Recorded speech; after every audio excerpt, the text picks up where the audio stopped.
Hey guys, in this video, I will help you to create an AWS instance and then we'll be running Stable Diffusion on top of the Linux server that we'll create.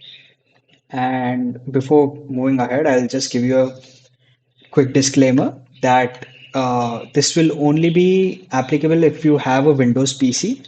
There are ways around how you can do it on Mac PC. But if you want to run stable diffusion on a powerful cloud GPU and you can have a total access to the computer or the workstation using a remote desktop client. So that's what we'll be going to do. And other thing on part of cost is that if you're okay to use zero point 0.6 dollars per hour, if you're ready to pay for that, then this video is totally for you.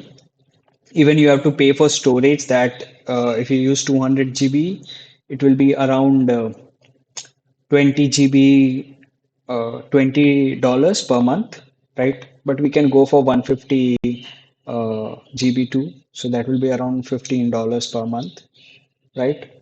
And like if you compare it with Google Colab has gives you 50 hours of T4 GPUs, T4 GPU, 16 GB, and using that same specification, that is G4 DNX large instance on AWS, it will be around one third of that. You will get around 20-ish hours. So if you consider it per hour, if you consider Google Colab per hour, it is $0.2 per hour, whereas AWS will be $0.6. And we'll be using specifically Linux because that's what I have figured out. Um, and if I do make any mistakes, do comment down below. And that's it. Let's get started. Okay, I hope my screen is visible. And here we go. So once you have logged into your AWS account, right? This is my charge, $7.27 for last day. I used it around for 10 to 11 hours, and 6 hours were on Windows and 4 hours on Linux. Okay. Windows is a bit expensive. It costs around $0.8. Okay. The first thing that you have to do is go to the region and then select your region of Mumbai or wherever region you are. Then you are supposed to request for an additional CPUs. So if it's a fresh AWS account, you might have zero CPUs. So what do you have to go? You have to go over here in this question mark icon, that is support icon, and then go to support center.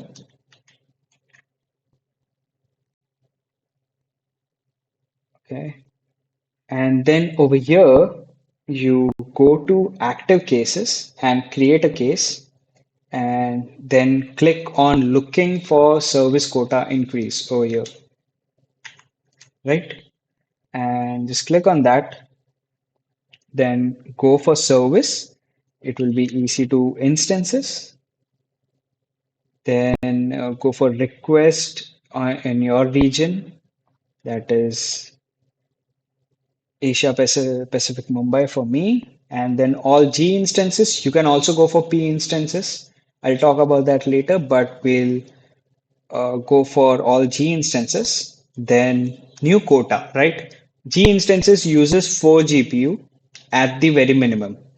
I'll just go to EC2 G4 instance that we'll be using, right?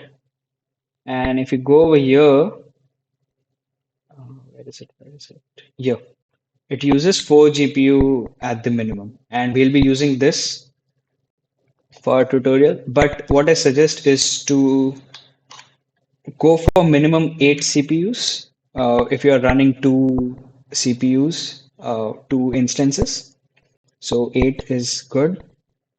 I'll tell you why 8 is good when I will go over instance, right? Now 8, and then write a description like I need to run stable diffusion, and my bills won't be high, and the usage will be 3 to 4 hours per day or something like that. Just assuring them that there won't be high bills, and there won't be great usage, like it won't be running for the entire day and those kind of stuff. It will be rejected at first, but then you have to then like stick with them and say that reopen the case and say that I really am in need and I need this services. Okay, coming back to where we were. So once it will take around 1.5 day or 2 days for you. You'll be rejected in an hour. The rejection mail will come within an hour, and then you can reopen the case, and it will take a day or two. It will take mostly a day. They say 24 to 48 hours. Okay. Now we are back to our dashboard. Let's see if it's fine. Okay. And over here, you can go to recently visited EC2. That's for me. But here you can go to EC2 in the search bar and just click on it. Then you can see this dashboard and instances running are 0 at the moment. Then you'll see this orange button over here, that is launch instance. Click on it, and here we will be creating our first instance. So let's name it Linux SD. Sorry for that. Linux SD, and that's it. You can name anything you want. Now comes AMI, Amazon Machine Image. Now, machine images are actually important. I learned this the hard way that not every AMI is suitable with GPUs and instances. So you can just go type here deep learning, right? If you type deep learning, there are 8 quick AMIs over here, which can be used, and we'll be using this one, deep learning, or with PyTorch 2.10 Ubuntu. But there are other marketplaces that have this. You can go with these one. One disclaimer that don't use Amazon Linux because it runs on CentOS, and CentOS is not, you don't have much resource on um, how to install stable diffusion on that operating system. So Ubuntu is great. There are a bunch of resources available online, right? And if you want to go for Windows, I saw one over here, NVIDIA. It was by NVIDIA, so I'll just go over here, NVIDIA Gaming, right? NVIDIA Gaming, yeah, Windows Server 2016. So you can go with this one, right? It will use G4 instances, and it's pretty nice. Okay. So yeah, we are going for deep learning,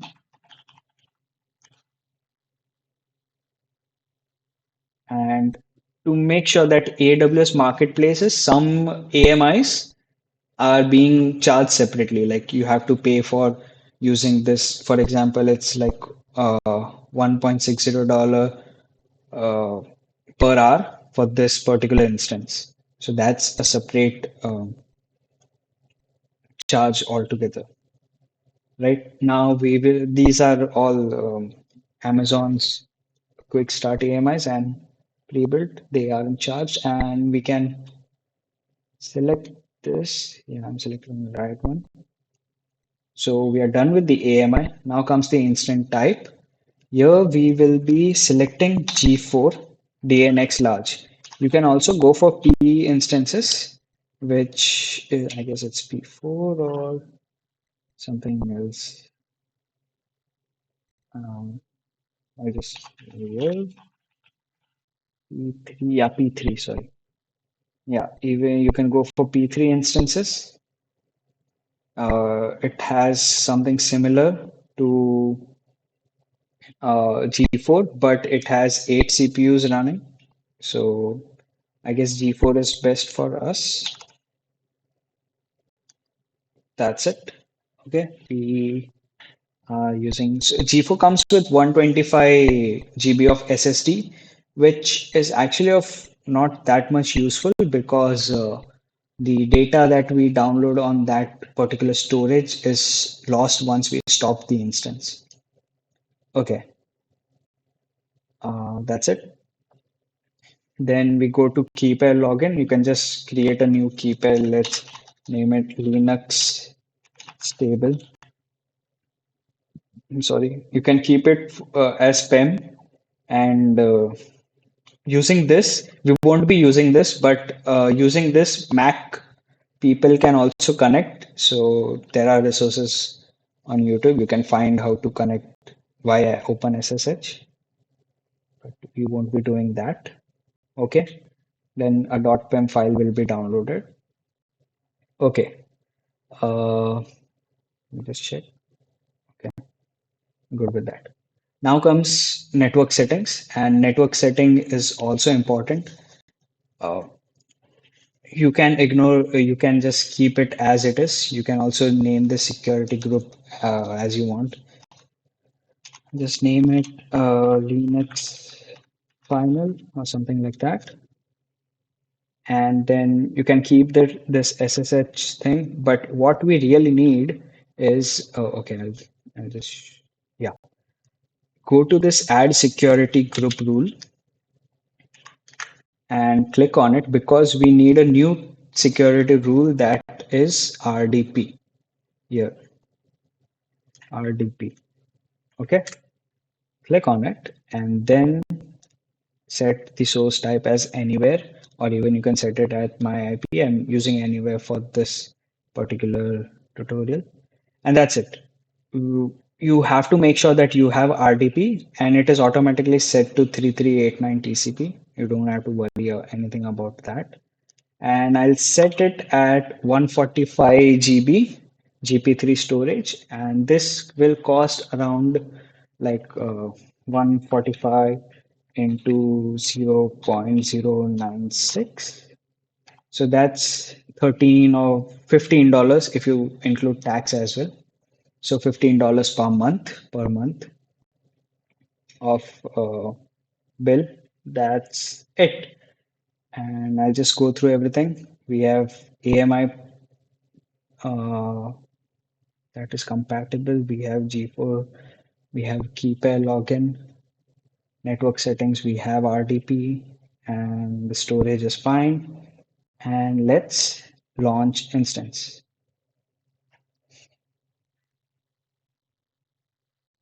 Okay, once the instance is launched, you can click on this particular button or you can go to instances. You might have an instance that is running, but you have to wait for status checks. Now, if you click this, there are a bunch of information that you get. You also get this stuff, public IP for DNS. You can connect via that also, but we'll be using public IP. If you use my IP, you have to actually use this or something sort of that. But we'll be using this public IP, and let's wait for status check to be okay. So here we have this checked and it's running. It's perfectly fine. Now you have to click on connect and remember this username that we have, Ubuntu, and it's actually a default username that you can change it, but I would recommend to keep it Ubuntu. You can use any other username, just don't use root, ROOT. That's another thing that I learned hard way. And once you have this, keep it at everything default and click connect. Then you will be connected to the terminal of that particular stuff. Now, here now you have a base Linux Ubuntu stuff, but you don't have a graphical user interface for your PC or for the instance, right? Now, now we have to update the software or the Linux stuff. Here it is, and it will take some time. I've shared this file down below. I'll be updating that as we proceed. Okay, so now we you update the system, then we install a desktop environment that is a GUI for us to work on it. So I'm installing XFCE4 with some goodies. And if you want feature-rich thing, you can also install this Ubuntu desktop, which I'm fine with at the moment. Why is this stuck?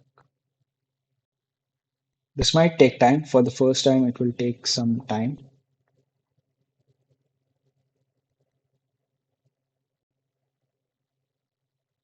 Yeah, about the storage that we have launched it via uh, it's done. So we have used 145 GB. What we can do is that we can detach it from that particular instance and attach it to another instance. Like in case we want to use G5 instance for working on some reboot training or LoRa training, those kind of stuff, and you need 24 gigs of GPU. So what you can do is the EBS that we have created, you can detach that from this instance and then attach it to G5. Okay. Now once we are done with that, we will install XFCE4.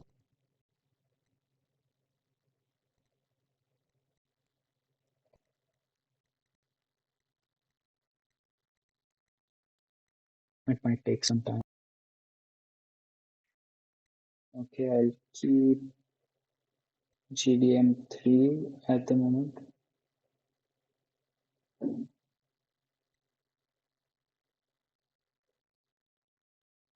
I'll go for GDM3 only. Okay, so now it's just about to finish.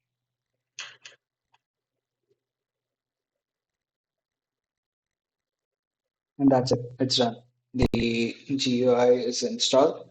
Now, if we want to connect it with our RDP client, so we have to install something called XRDP. And it will be installed pretty quickly. There you go. And then you have to configure it. Mm, I don't know. I'm not sure about this step because when I disconnect and connect it again, I have to use this every time, sudo systemctl. But still, we'll go through this process of, okay, that's done. Then let's open sudo nano and it will open this kind of interface and then you have to go all the way down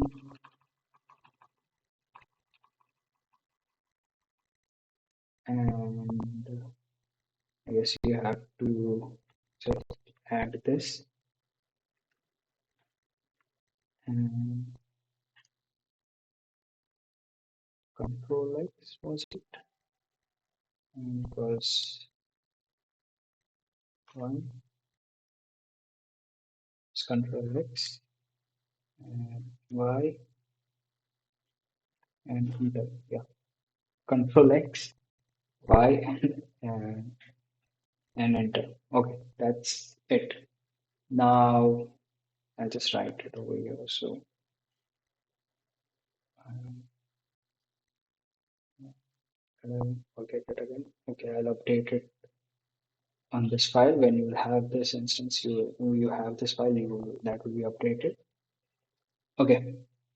Now once you're done with that, you have to run these all stuff. Mm, These are updated. Then you have to copy this and update this. Like I've restarted, and that's it. Yeah. Now we have a user named Ubuntu, right? Over here, we'll be using to update the password. And I'll enter my password.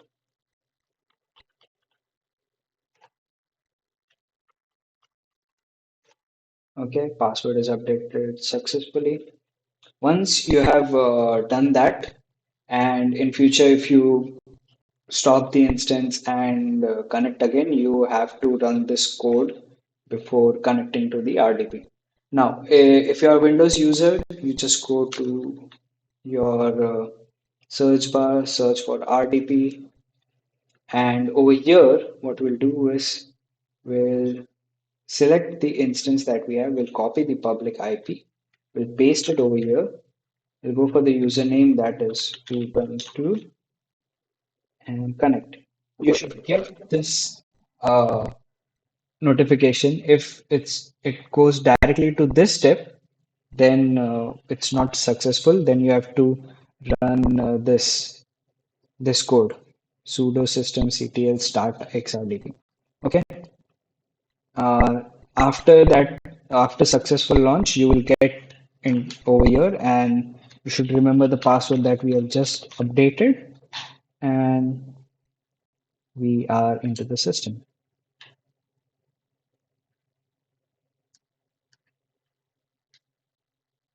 Yeah.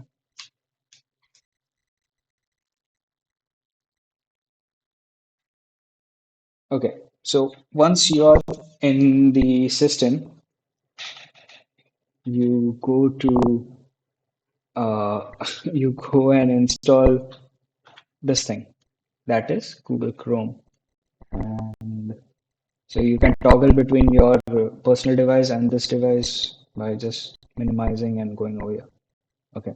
Now we go to terminal and paste this code, and the Google Chrome is downloaded. Then you copy this and paste this code, and it is installing in Google Chrome.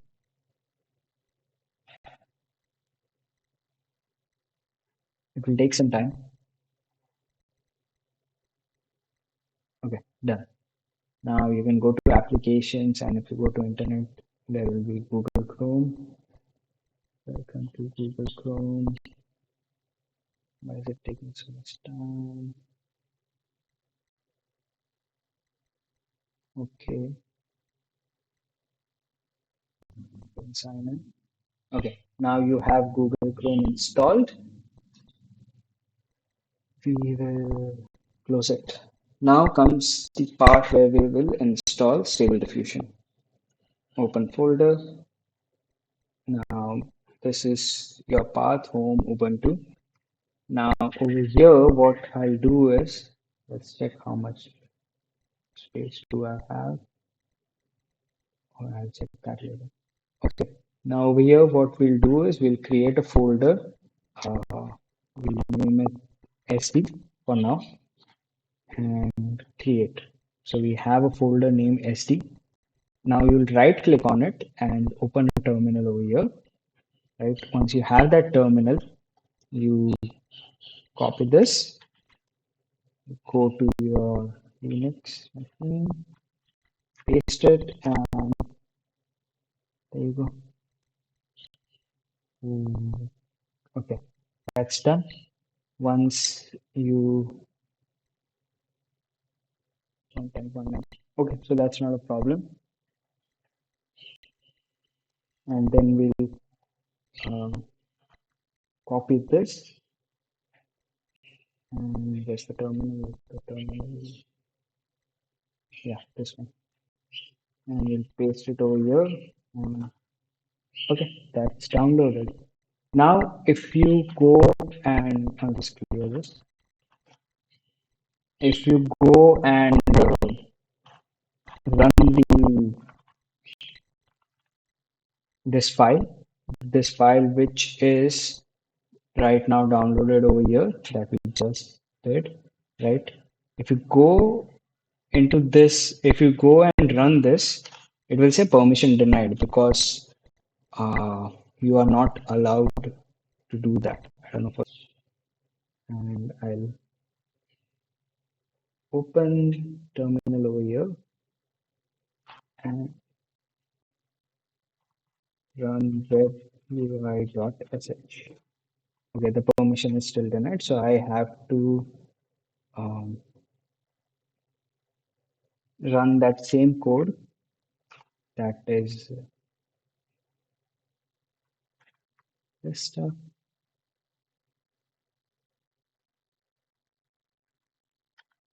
If any one of you know how to uh, give access to the current user instead of root, sorry, this will be web UI.sh. Okay, and then do sudo chmod plus x. All right, let me just double check. Yes, plus x. Web UI.sh. Once you do that, now you will be able to run this.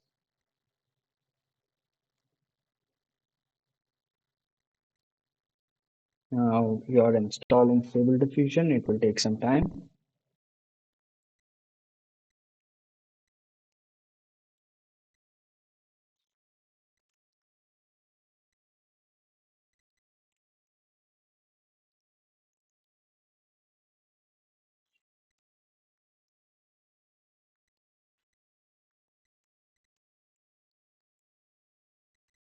Now it is downloading the 1.5 model.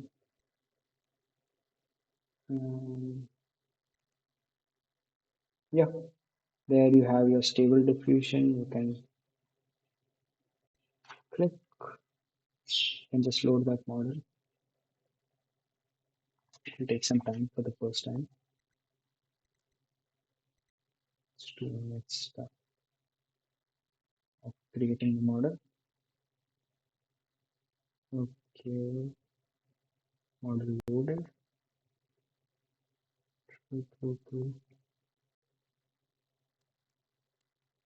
Okay, and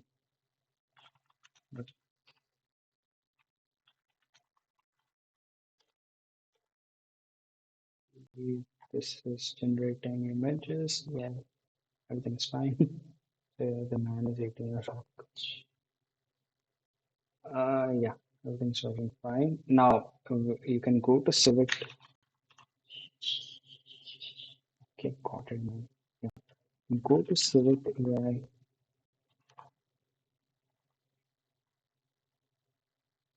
You can search for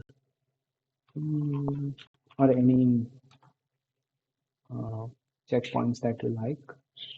I'll be using 2 minutes. I click that. I download it, and it's being downloaded.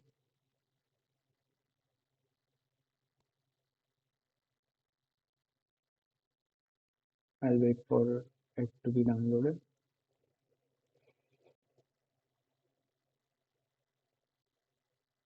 It will just take 2 minutes to be okay.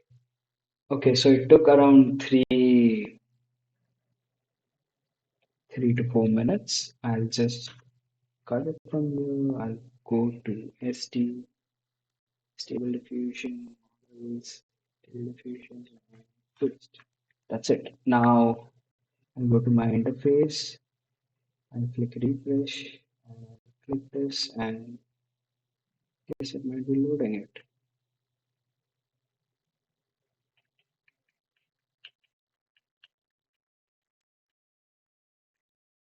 Right, that's it. Now let's click on generate, and there you have it's 18 gold. Okay, so that's it for installing Stable Diffusion. Now you can close the uh, close the RDP, right? I can close the terminal. It won't use anything in this. I can close it. That's it, and I can close the RDP as well. You won't be charged for it. Now let's go to our. You can close this as well, and yeah, once you're on this stage, this tab, just click on that and go to instance state and stop instance. Right? You are no longer charged usage or data transfer fees for it, but you will be charged for the EBS volumes that we have attached. So I'll just stop it. And that's it. Successfully stop. It will be stopping and we are done with it. Now, if you want to use it again, go to click it, then you can click connect and you can go to the tab that will open and just copy this IP address, paste it on your RDB client over here. The username will be same Ubuntu, and you should remember the password. And that's it. We are good to go.